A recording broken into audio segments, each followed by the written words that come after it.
असदिन्द्रिय तर्षणा येन संभाव्यमानेन प्रपन्नान्धं तमा प्रभु निर्विघ्ना निद्रां भूमन्नः असद इंद्रिय तर्षणात् येन संभाव्यमानेन प्रपन्नान्धं तमा प्रभु। देवहूति कहती है, बोले बेटा मेरा जीवन व्यतीत हो गया,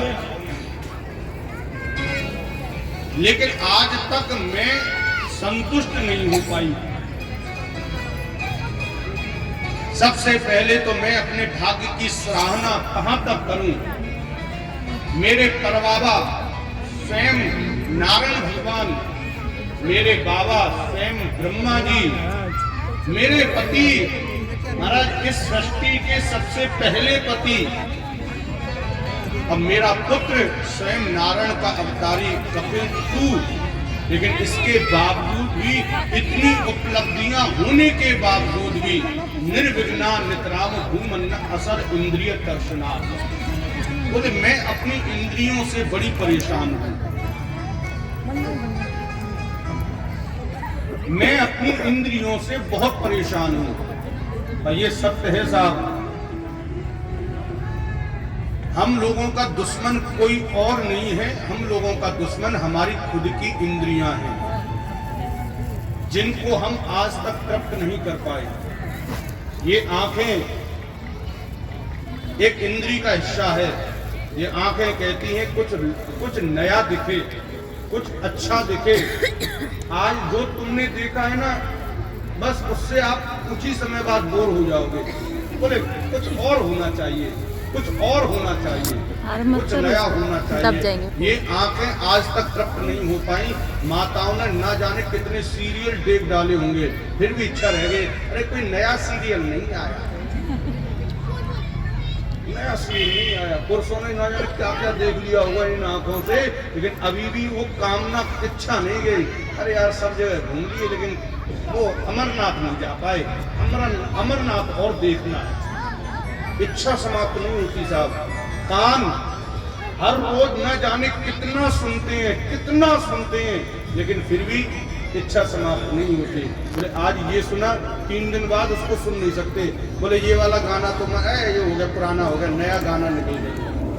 चाहे नए गाने में कुछ हो ना हो, लेकिन चाहिए नया, पुराना नहीं। पुराने से काम नहीं चाहिए। ये नासिका ना जाने कितनी सुगंधें आप लोगों ने ली होती हैं। रबड़ी का सुगंध ले लिया, गुलाब जामुन का ले लिया, लेकिन फिर भी इच्छा नहीं भरी। मैं कोई कह रहे मैं आपके लिए नया डिश बना रही हूँ, तुरंत खड़े हो जाते, अरे बनाओ ना डिश। और डिश के चक्कर में ऐसे फिस होते हैं कि महाराज कुछ भी खाने के लिए तैयार है। ये नाक में सुगंध जानी चाहिए बस, और कुछ अलग जानी चाहिए, वही नहीं जानी कुछ डिफरेंट होनी चाहिए। अरे नहीं, इसका स्वाद कुछ अलग है, इसकी सुगंध कुछ अलग है। नाक, जीव सबसे खतरनाक साहब।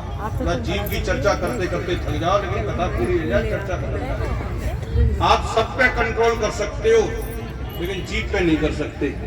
और मैं सत्य बताऊं, जिसने अपनी जीव रूपी इंद्री पर विजय प्राप्त करी है, वही श्रेष्ठतम भक्त है भगवान का। जो कम बोलता है और सुनता ज्यादा है। लेकिन उल्टा मिलेगा संसार में, बोलने वाले बहुत मिलेंगे। मैंने कल ही उसमें मोबाइल में देख रहा था, तो बोले तुझे पैसा चाहिए या ज्ञान? तो मोबाइल में देखा था मैंने, तो हमने तो यही सोच रहे थे मैंने ज्ञान मांगेगा तो तुरंत ना ज्ञान नहीं, पैसा चाहिए साहब, पैसा। बोले क्यों? बोले ज्ञान तो सभी बांटते रहते हैं, ज्ञान तो सभी देते। ज्ञान का क्या है? 2 कान दिए परमात्मा ने, 2, और जीव एक दी। ब्रह्मा जी से पूछा महाराज 2 कान दिए क्यों दिए? अरे एक ही कान दे दे, एक कान से काम चल जाता, उंगली डाल के देखो, एक कान से भी प्रॉपर सुनाई देता है, बिल्कुल प्रॉपर। 2 कान देने की क्या आवश्यकता थी? और जीव एक, बताओ व्यंजन इतने बना दिए।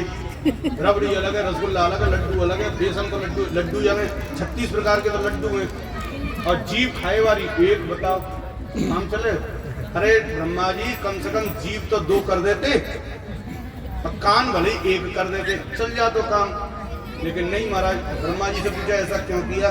बोले तो खाएबे का थोड़ी ना भेज रहा हूँ भाई, तो ज़्यादा से ज़्यादा सुनवे का जो भेज रहा हूँ। और जीव एक रही है ताकि जो जीव के आगे जो गेट कीपर लगे ना, बात बंद करके रह सके ना। जितना शांत रहोगे आप, भीड़ में कैसे हो पहचान नहीं हो सकती।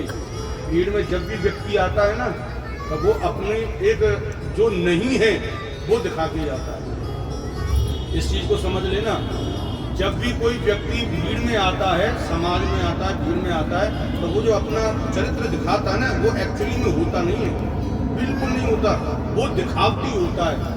यदि एक्चुअल में उसको पहचानना है ना, तो उसके साथ में रह के देखो। एकांत, यहाँ तो ऐसा चेहरा दिखेगा कि साहब पीते नहीं होंगे, बिल्कुल नहीं पीते होंगे। एकांत में पता चला शाम को रोज खुलती है साहब, डेली, तो मतलब ही नहीं है। तो एकांत, जो जिसने अपने एकांत को सुधारा,